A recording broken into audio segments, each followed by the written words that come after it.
ಮಹಿಳೆಯರ 30 video record, ಕಾಮುಕನ ಬಂಧನ. KS ಅಧಿಕಾರಿ ಅಪೂರ್ವ ಬಿದರಿ ವಿರುದ್ಧ ಎಫ್ಐಆರ್ ಯಾಕೆ? ಈ ಬಗ್ಗೆ ನೋಡ್ತಾ ಹೋಗೋಣ ಕರ್ನಾಟಕ ಟಾಪ್ 20ಯಲ್ಲಿ.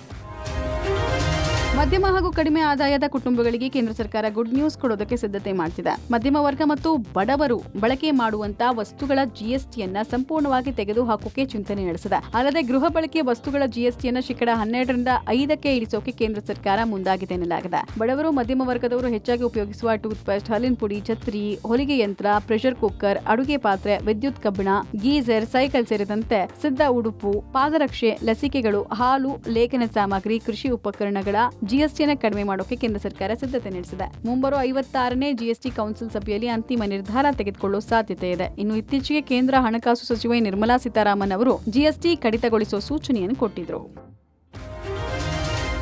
ರಾಜ್ಯದಲ್ಲಿ ಬೈಕ್ ಟ್ಯಾಕ್ಸಿಯನ್ನ ನಿಷೇಧ ಮಾಡಲಾಗಿದ್ದು ಭಾರಿ ವಿರೋಧ ವ್ಯಕ್ತ ಆಗ್ತಾ ಇದೆ. ಅದರ ಬೆನ್ನಲ್ಲೇ ಕೇಂದ್ರ ಸರ್ಕಾರ ಬೈಕ್ ಟ್ಯಾಕ್ಸಿಗೆ ಅನುಮತಿ ಕೊಟ್ಟು ಮಾರ್ಗಸೂಚಿಯನ್ನು ಬಿಡುಗಡೆ ಮಾಡಿದೆ. ನಿಮ್ಮ ಖಾಸಗಿ ಬೈಕ್ಗಳನ್ನು ಬಳಸಿಕೊಂಡು ಆಗ್ರಿಗೇಟರ್ ಸೇವೆಗಳನ್ನು ಒದಗಿಸಬಹುದು, ಆದರೆ ಆಯಾ ರಾಜ್ಯ ಸರ್ಕಾರದ ಅನುಮತಿ ಕಡ್ಡಾಯ ಅಂತ ಕೇಂದ್ರ ಸರ್ಕಾರ ತನ್ನ ಮಾರ್ಗಸೂಚಿಯಲ್ಲಿ ತಿಳಿಸಿದೆ. ಆದರೆ ಇದೇ ಮೊದಲ ಬಾರಿಗೆ ಕೇಂದ್ರ ಸರ್ಕಾರ ಬೈಕ್ ಟ್ಯಾಕ್ಸಿಗೆ ಅನುಮತಿ ಕೊಟ್ಟಿದೆ. ಕೇಂದ್ರ ರಸ್ತೆ ಸಾರಿಗೆ ಸಚಿವಾಲಯ 1988ರ ಮೋಟಾರು ವಾಹನ ಕಾಯ್ದೆ ಅಡಿಯಲ್ಲಿ 2025ರ ಆಗ್ರಿಗೇಟರ್ ಮಾರ್ಗಸೂಚಿಯನ್ನು ಬಿಡುಗಡೆ ಮಾಡಿದೆ. ರಾಜ್ಯ ಸರ್ಕಾರಗಳು ಮೋಟಾರು ವಾಹನ ಕಾಯ್ದೆಯ ಸೆಕ್ಷನ್ 67ರ ಸಬ್ಸೆಕ್ಷನ್ 3ರ ಅಡಿಯಲ್ಲಿ ಆಗ್ರಿಗೇಟರ್ಗಳಿಗೆ ಖಾಸಗಿ ವಾಹನಗಳನ್ನು ಪ್ರಯಾಣಿಕರ ಸಂಚಾರಕ್ಕೆ ಬಳಸೋದಕ್ಕೆ ಅನುಮತಿ ಕೊಡಬಹುದು. ಇದರ ಅಡಿ ಆಗ್ರಿಗೇಟರ್ಗಳಿಗೆ ದೈನಂದಿನ ವಾರದ 15 ದಿನದ ಅನುಮತಿಗಾಗಿ ಸರ್ಕಾರ ಶುಲ್ಕವನ್ನು ವಿಧಿಸಬಹುದು ಅಂತ ಮಾರ್ಗಸೂಚಿಯಲ್ಲಿ ತಿಳಿಸಲಾಗಿದೆ. ಬೆಂಗಳೂರಿನ ಕಚೇರಿಯ ಶೌಚಾಲಯದಲ್ಲಿ ಮಹಿಳಾ ಉದ್ಯೋಗಿಗಳ ವಿಡಿಯೋ ರೆಕಾರ್ಡ್ ಮಾಡ್ತಿದ್ದ ಕಾಮುಕ ಪೊಲೀಸರ ಅತಿಥಿಯಾಗಿದ್ದಾನೆ. ಆಂಧ್ರಪ್ರದೇಶ ಮೂಲದ ಸ್ವಪ್ನಿಲ್ ನಾಗೇಶ್ ಮಲಿ ಬಂಧಿತ ಆರೋಪಿಯಾಗಿದ್ದಾನೆ. ಪಕ್ಕದ ಶೌಚಾಲಯದ ಕಮೋಡ್ ಮೇಲೆ ಸ್ವಪ್ನಿಲ್ ಮಹಿಳೆಯರ ವಿಡಿಯೋಗಳನ್ನ ರೆಕಾರ್ಡ್ ಮಾಡ್ತಿದ್ದ. ವಿಡಿಯೋ ರೆಕಾರ್ಡ್ ಮಾಡ್ತಿರೋದು ಎದುರುಗಡೆ ಡೋರ್ ಮೇಲೆ ರಿಫ್ಲೆಕ್ಟ್ ಆಗಿದೆ. ಈ ವೇಳೆ ಕೂಡಲೇ ಹೊರಬಂದು ನೋಡಿದಾಗ ಆರೋಪಿ ಸಿಕ್ಕಿಬಿದ್ದಿದ್ದಾನೆ. ಕೂಡಲೇ ಮಹಿಳೆ ಕಿರ್ಚಾಡಿದಾಗ ಆರೋಪಿ ಕ್ಷಮೆ ಕೇಳಿದ್ದಾನೆ. ಇನ್ನು ಎಚ್ಆರ್ ಸಿಬ್ಬಂದಿ ಮೊಬೈಲ್ ಪರಿಶೀಲನೆ ವೇಳೆ ಸುಮಾರು 30 ವಿಡಿಯೋಗಳು ಪತ್ತೆಯಾಗಿವೆ. ಘಟನೆಯ ನಂತರ ಖಾಸಗಿ ಕಂಪನಿ ಕ್ಷಮೆ ಕೇಳಿಸಿ ಸುಮ್ಮನಾಗಿತ್ತು. ಆದರೆ ವಿಡಿಯೋ ಮಾಡಿರೋ ವಿಚಾರ ಮಹಿಳೆಯ ಪತಿಗೆ ಗೊತ್ತಾಗಿದ್ದು ಕಂಪನಿ ಬಳಿ ಬಂದು ಆಕ್ರೋಶ ಹೊರಹಾಕಿದ್ದಾರೆ. ಅಲ್ಲದೆ ಎಲೆಕ್ಟ್ರಾನಿಕ್ ಸಿಟಿ ಪೊಲೀಸ್ ಠಾಣೆಯಲ್ಲಿ ದೂರು ನೀಡಿದ್ರು. ದೂರು ಆಧರಿಸಿ ಆರೋಪಿ ಸ್ವಪ್ನಿಲ್ನನ್ನ ಪೊಲೀಸರು ಬಂಧಿಸಿದ್ದಾರೆ. 2013ರಲ್ಲಿ ಬೆಂಗಳೂರಿನ ಮಲ್ಲೇಶ್ವರಂನಲ್ಲಿರುವ ಬಿಜೆಪಿ ಕಚೇರಿ ಸ್ಫೋಟ ಪ್ರಕರಣದ ಶಂಕಿತ ಉಗ್ರ ಅಬೂಬಕರ್ ಸಿದ್ದಿಕಿಯನ್ನ ಬಂಧಿಸಲಾಗಿದೆ.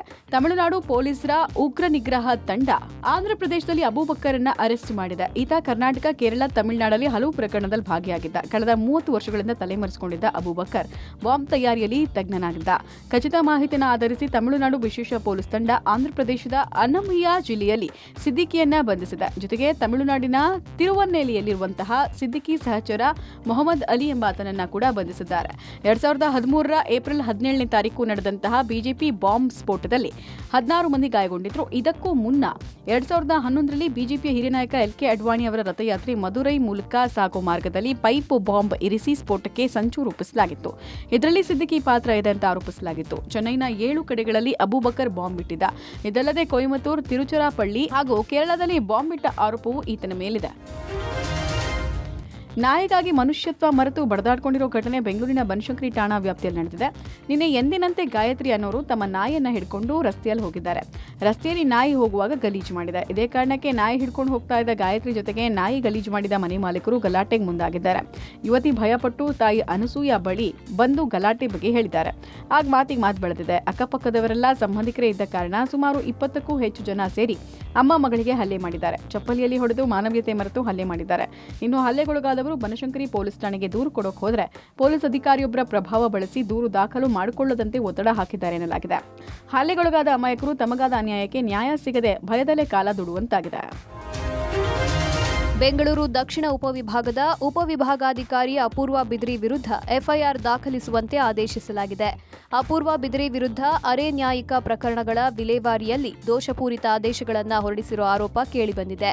ಹೀಗಾಗಿ ಕ್ರಿಮಿನಲ್ ಪ್ರಕರಣ ದಾಖಲಿಸಿ ಶಿಸ್ತು ಕ್ರಮ ವಹಿಸುವಂತೆ ಬೆಂಗಳೂರು ವಿಭಾಗದ ಪ್ರಾದೇಶಿಕ ಆಯುಕ್ತರು ಜಿಲ್ಲಾಧಿಕಾರಿಗೆ ಆದೇಶಿಸಿದ್ದಾರೆ. ಈ ಬಗ್ಗೆ ಜೂನ್ 30ರಂದು ಬೆಂಗಳೂರು ನಗರ ಜಿಲ್ಲಾಧಿಕಾರಿಗೆ ಪತ್ರ ಬರೆಯಲಾಗಿದೆ. ಅಪೂರ್ವ ಅವರು ಬೆಂಗಳೂರು ಉಪವಿಭಾಗದ ಉಪವಿಭಾಗಾಧಿಕಾರಿಯಾಗಿ ಅಧಿಕಾರ ವಹಿಸಿಕೊಂಡ ದಿನದಿಂದ ಇಲ್ಲಿಯವರೆಗೆ ಹೊರಡಿಸಿರುವ ಅರೆ ನ್ಯಾಯಿಕ ಪ್ರಕರಣಗಳ ಆದೇಶಗಳನ್ನು ಪರಿಶೀಲಿಸಲು ತಂಡವನ್ನು ರಚಿಸಲಾಗಿದೆ. ಇನ್ನು ಕೆಎಎಸ್ ಅಧಿಕಾರಿಯಾಗಿರುವ ಅಪೂರ್ವ ಮಾಜಿ ಐಪಿಎಸ್ ಶಂಕರ್ ಬಿದ್ರಿ ಅವರ ಸಹೋದರನ ಪುತ್ರಿಯಾಗಿದ್ದಾರೆ.